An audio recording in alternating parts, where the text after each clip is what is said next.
Welcome to Lucknow क्या है। I am Ajit Chuck and I am your host of the day. पिछला video जब telecast हुआ तो फिर एक गलती हो गई जिसकी सज़ा मुझे फिर भुगतनी पड़ रही है। मैंने गलती से कह दिया कि मैं अपने आप को अमिताभ बच्चन महसूस कर रहा हूँ। अब इलाहाबाद से मेरे पास 6 फ़ोन आ गए कि बेटा तुम इलाहाबाद आओ और अभी तुमको बताते हैं। बम्बई से फ़िलहाल अभी तक कोई फ़ोन नहीं आया है। वो मैंने गलती से कह दिया था कि मैं अमिताभ बच्चन अपने आप को महसूस कर रहा हूँ, क्योंकि कोई डॉन वॉन की बात आई थी और डॉन पिक्चर बड़ी मशहूर पिक्चर थी अमिताभ बच्चन की। अब सवाल ये पैदा होता है कि मैं पान वालों पे लखनऊ के इस एपिसोड को बना रहा हूँ और बात मैंने उस एपिसोड में कर दी गलती से बनारस के पान वालों की। तो बनारस से भी एक फ़ोन आ गया कि बेटा तुम बनारस आके तो दिखाओ। तो भैया मैं अभी साफ साफ बता दूँ कि आप लोग बिल्कुल निश्चिंत रहें, मैं ना इलाहाबाद आऊँगा और ना बनारस आऊँगा। इनफैक्ट मैंने स्टैंडिंग इंस्ट्रक्शन दिए हुए हैं कि अगर मुझे कुछ हो जाए तो मुझे सीधे हरिद्वार ही पहुँचा दिया जाए, ना बनारस ना इलाहाबाद। अब रही बात पान की, तो ठीक है भाई, बनारस का पान मशहूर होता है, मगर लखनऊ के पान वाले कोई पीछे नहीं हटते थे। लखनऊ में तरह तरह के पान वाले होते थे और तरह तरह के पान मिलते थे। एक ऐसा पान वाला था लखनऊ में जो सर दर्द के लिए पान बनाता था, पेट खराब होने के लिए दवाई का पान बनाता था, अगर किसी को उल्टी आ रही है तो उसके लिए भी पान बनाता था, किसी को एसिडिटी है तो उसके लिए भी पान बनाता था, और किसी को नहीं है तो उसके लिए भी पान बनाता था। किसी को कब्ज़ का पान दिया जाता था तो किसी को टिलटिली का पान दिया जाता था। बड़े बड़े मशहूर पान वाले हुए लखनऊ में और सब ने एक यूनिक चीज़ की जिसकी वजह से वो मशहूर हुए।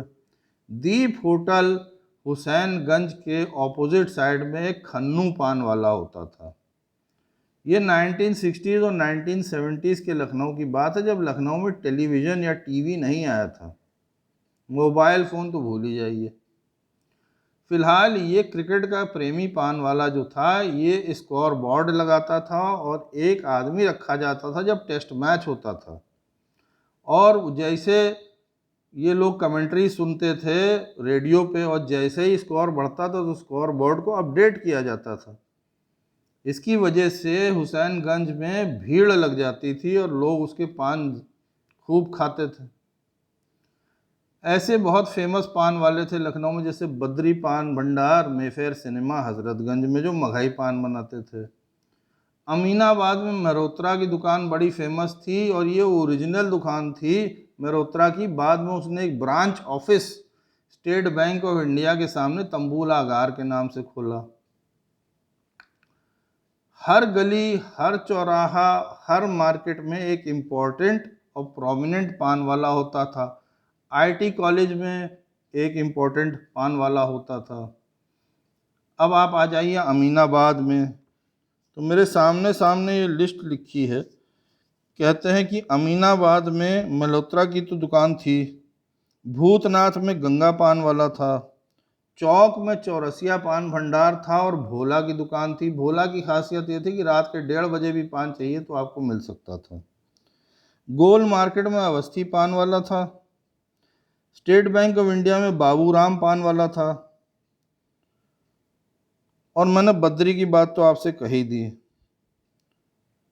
अब एक और चीज़ थी, अगर कहीं पान ना मिले तो आप पाइनियर चौराहा जो विधानसभा मार्ग पे उस ज़माने में होता था पहुंच जाइए, भले 3 या 4 बजे सवेरे, और पान की दुकान खुली होती थी और आपको पान मिल सकता था खाने को।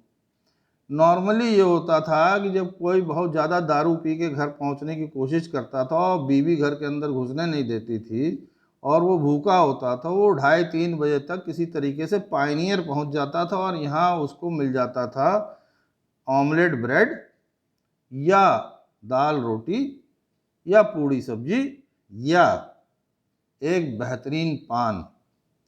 लखनऊ के पान वालों ने अपने लिए एक मिसाइल काम कर दी और लखनऊ के पान का मुकाबला केवल बनारस वाले कर सकते हैं। मगर मैं किसी की रेटिंग नहीं करूंगा भैया, मान लो फिर बनारस से धमकी आ जाए तो कौन झेलेगा। आज के लिए इतना ही काफ़ी है। नमस्कार।